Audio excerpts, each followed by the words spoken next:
नमस्कार दोस्तों, मैं हूं डॉक्टर अमरीश खारी और आप देख रहे हैं डॉक्टर खारी। आज की इस वीडियो में हम एलेंथस ग्लैंडुलोसा दवाई के बारे में बात करेंगे। इसे किन बीमारियों और किन लक्षणों में दिया जाता है, कैसे इसको लेना चाहिए, जानने के लिए वीडियो आप पूरा देखें। अगर आप हमारे चैनल पर नए हैं तो चैनल को सब्सक्राइब कर लें।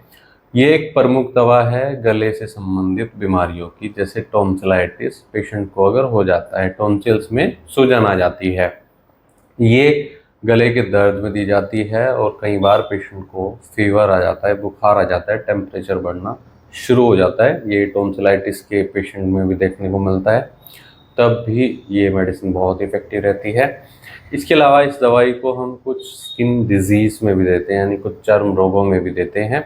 और ये रेस्पिरेटरी डिसऑर्डर में भी दी जाती है, यानी सांस से संबंधित रोगों में भी इफ़ेक्टिव रहती है, लेकिन ख़ास तौर पर इसे गले के रोगों में दिया जाता है। इसके सिम्टम्स जान लेते हैं कि किन सिम्टम्स में इन बीमारियों में दवाई दी जाएगी। गले में टॉन्सिल्स होते हैं जो डिफेंस मैकेनिज्म का काम करते हैं, यानी इन्फेक्शन जो मुंह के थ्रू हमारे बॉडी में जाता है उससे हमें बचाते हैं। लेकिन कई बार ये खुद भी इन्फेक्टेड हो जाते हैं, जिसके कारण इनमें इन्फ्लामेशन आ जाती है और रेडनेस आ जाती है, जिसके कारण पेशेंट को गले में खराश महसूस होगी, गले में दर्द होगा और जो सूजन है वो कान तक चली जाती है। गले में इरिटेशन रहती है, ड्राइनेस यानी सूखापन महसूस होता है।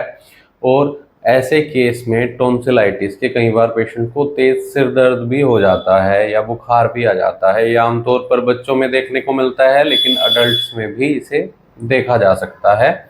जैसे कुछ पेशेंट टमाटर या कुछ भी खट्टा खा लेते हैं, चटनी खा लेते हैं, नींबू या संतरा जैसा कुछ भी खा लेते हैं, उसके बाद खट्टा खाने के बाद पेशेंट के गले में दर्द होना शुरू हो जाता है। ऐसे केस में ये मेडिसिन बहुत इफ़ेक्टिव रहती है। ये दवाई तेज सिर दर्द को तो ठीक करती ही है, साथ ही मेंटल डिप्रेशन में भी बहुत इफ़ेक्टिव रहती है। कॉन्जेस्टिव अगर हेडेक है पेशेंट को, तब बहुत इफ़ेक्टिव रहेगी।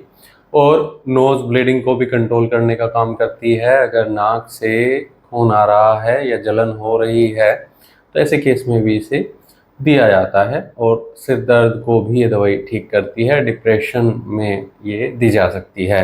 रेस्पिरेटरी डिसऑर्डर की बात करें तो पेशेंट को सूखी खांसी आती है। सूखी खांसी के साथ साथ छाती में टायर्डनेस या सोरनेस महसूस होती है।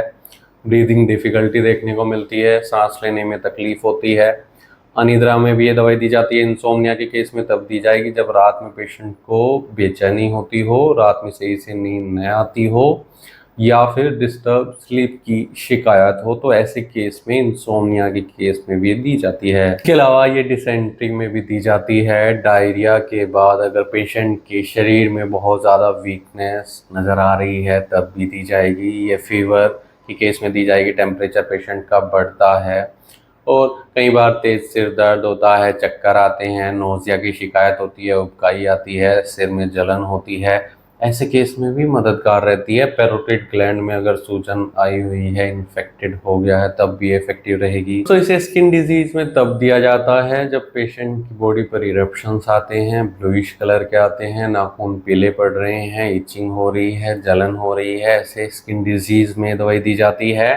अगर आपको ऐसी कोई तकलीफ़ है और आप इस दवाई का सेवन करना चाहते हैं तो एक बार अपने होम्योपैथी डॉक्टर से सलाह ज़रूर ले लें। बिना डॉक्टर की सलाह के आप कोई भी होम्योपैथी दवाई न लें। इसके लिए आप हमसे संपर्क कर सकते हैं, दिए गए व्हाट्सएप नंबर पर संपर्क कर इलाज या सलाह ले सकते हैं।